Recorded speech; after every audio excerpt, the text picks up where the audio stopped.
Hi guys, it's Miss Tara with Niles District Library. Space is the place.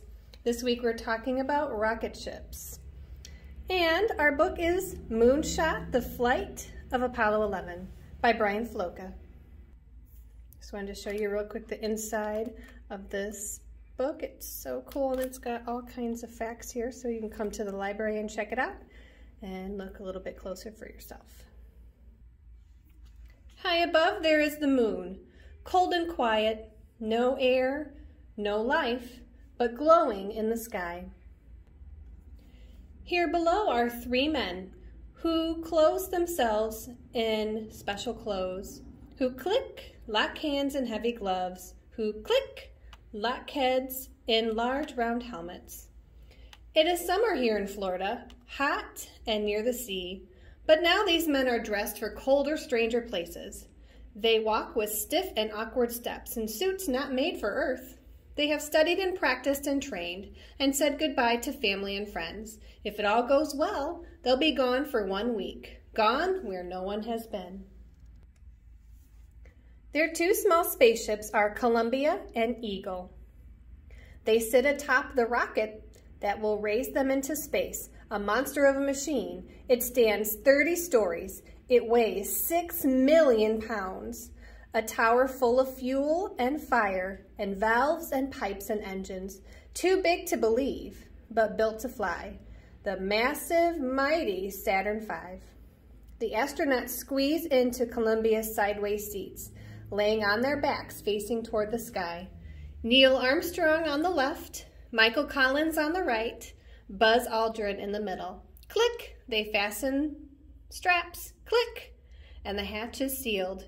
There they wait while Saturn hums beneath them. Near the rocket in launch control and far away in Houston in mission control, there are numbers, screens, charts, ways of watching and checking every piece of the rocket and ships, the fuel, the valves, the pipes, the engines, the beats of the astronauts' hearts. As the countdown closes, each man is watching and is asked the question, go, no go? And each man answers back, go, go, go. Apollo 11 is go for launch. 10, 9, 8, 7. Ignition sequence started. Flames push hard against the pad, every second pushing harder. 6, 5, 4, but the rocket still does not rise. Mighty arms hold it steady. Hold it down till the countdown's finished. 3, 2, 1, 0. Liftoff. The rocket is released. It rises foot by foot. It rises pound by pound. It climbs the summer sky. It rides a flapping, crackling flame and shakes the air and shakes the earth and makes a mighty roar.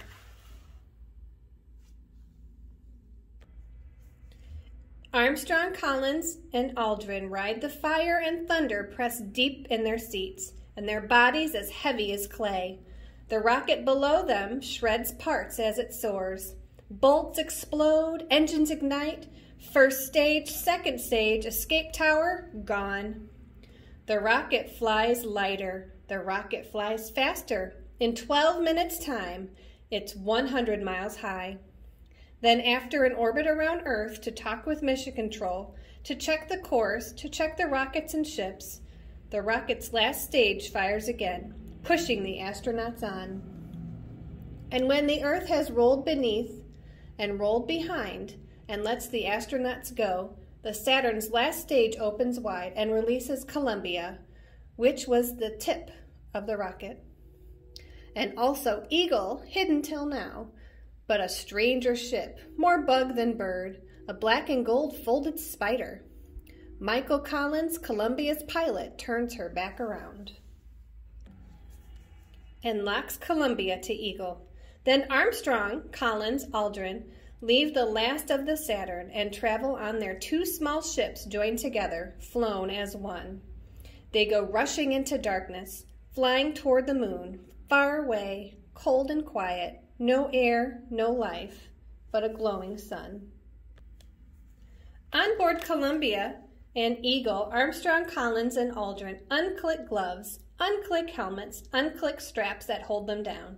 They float inside their small ships, their home for a week. There is no up or down. An astronaut can spin in the air and turn a floor into a wall or a ceiling into a floor.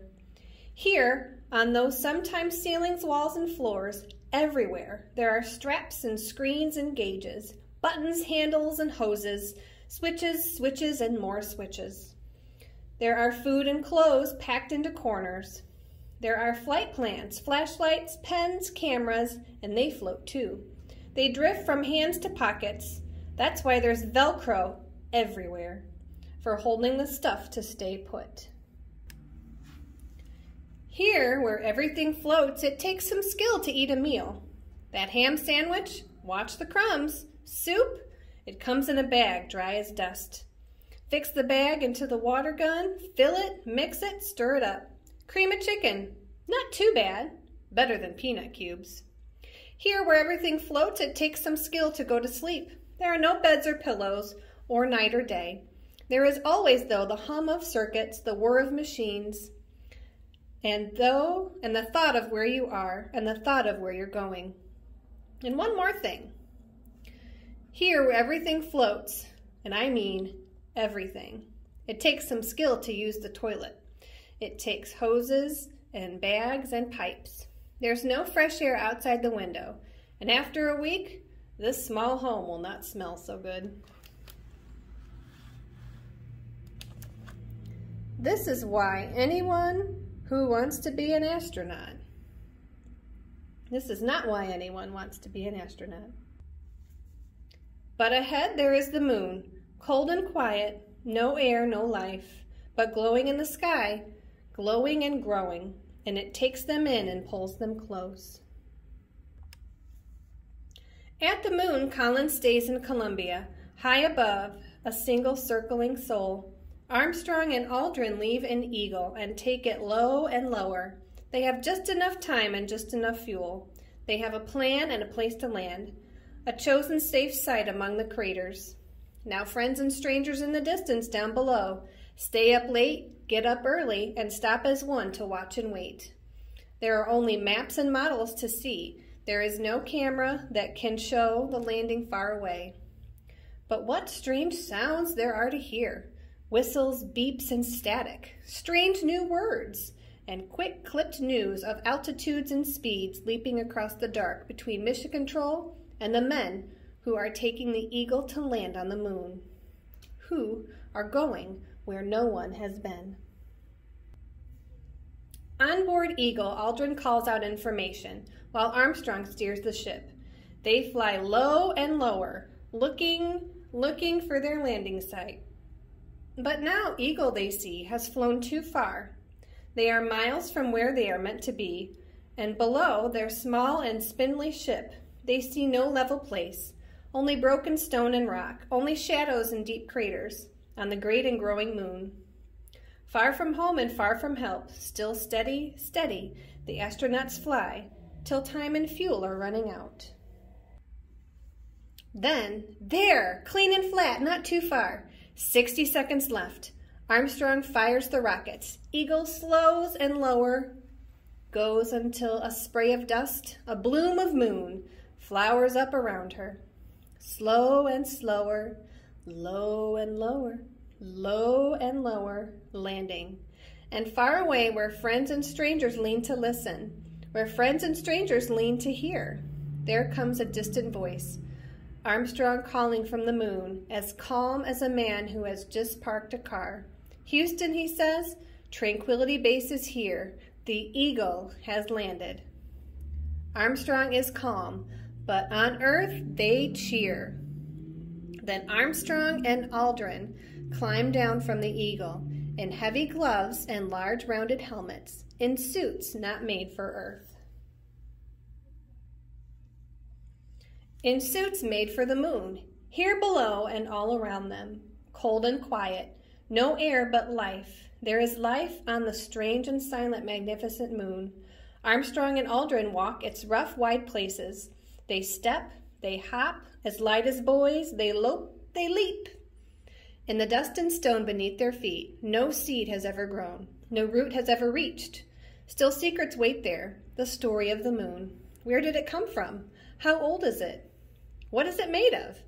Not green cheese. And up above the ash-gray plains, the sky is pitch and empty, and all the stars stay hidden. That is how bright the moon is when you are standing on its face.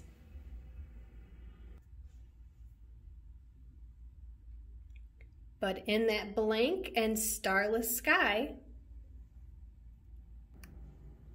high above there is the earth, rushing oceans, racing clouds, swaying fields and forests, family, friends, and strangers, everyone you've ever known, everyone you might, and the good and lonely earth glowing in the sky. When their walk is done, Armstrong, Collins, and Aldrin fly back together from the moon, which rolls beneath, which rolls behind, letting them loose, letting them go. They fly back together through the dark with pictures, stones, and stories, with secrets of the sky, with a view of home from far away. Back to family, back to friends, to warmth, to light, to trees and blue water.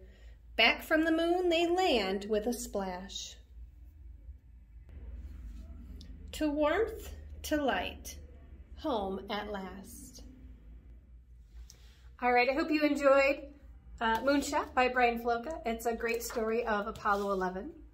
And so we are going to be making our own rockets today. This is an idea that I found from the help of Miss Nicole.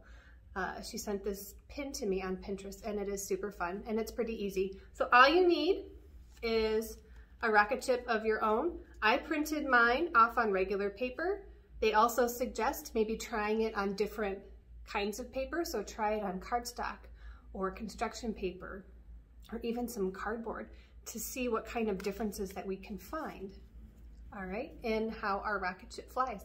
Maybe the type of paper or how heavy it is makes a difference. So I colored it however I wanted to color it. And you'll also need a straw. This is a smoothie straw, so it's a little bit thicker, a little bit bigger on the middle. And then you'll also need, can you see this here? This is a plastic pipette. You can get these super cheap on Amazon, and you can get a lot of them. So what you're going to do with the pipette is you're going to cut the small tip off and leave the big squeezy bulb at the top. And you're going to take your smoothie straw and put it on top of the pipette so it sits in there. And then now you can do your own special kind of experiments with this.